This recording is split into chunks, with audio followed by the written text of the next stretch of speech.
So recently, Jules was able to get the Moscow Police Department electronic log for the chain of custody for the sheath.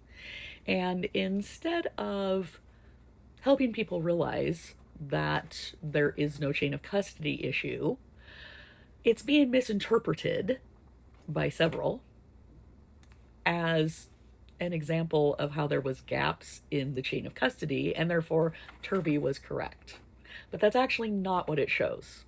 That was like the missing piece, because we already had the Idaho State Police chain of custody report from their electronic log, and we had the field notes from Payne, from Williford, and from Talbot.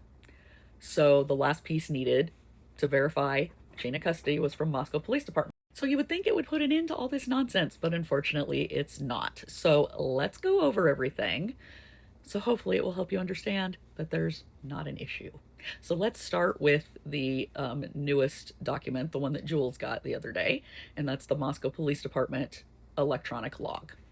So here's the Moscow Police Department log, and you can see that it was checked in on the 14th, and that is correct. Payne checked it in a little after midnight on the 14th. First, it was put into the temporary evidence hold, then it was put into the main evidence hold, and then they sent it over to the Idaho State Police Lab in Meridian on the 16th, and you can see where it was given to ISP Officer Williford to begin that process. Now, you'll notice there's no more entries after November 16th until December 16th, and that's because it was at ISP. It was at the lab in Meridian for that whole time. So any check-ins and checkouts were on their log, not on the Moscow Police Department log. So if somebody tries to tell you that this proves there were gaps in the chain of custody, no, it doesn't. Refer them kindly to the ISP log, because that's where everything from November 16th to December 16th appears. Then after it came back to Moscow Police Department, that's where you see any activity after December 16th with the sheath.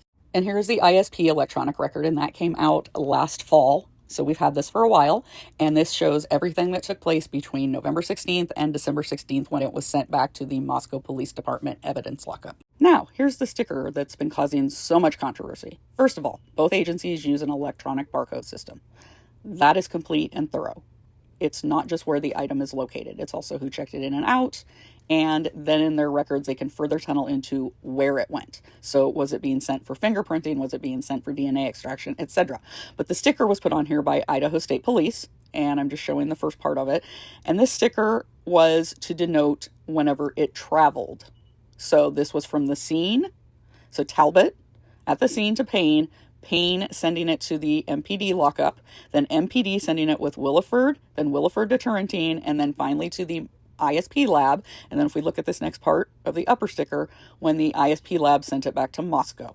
This is only a backup, and this sticker was just to show when it moved from Moscow, from the scene to MPD, and from MPD to ISP, and from ISP and back. The complete chain of custody is all from the barcode on those records I just showed you.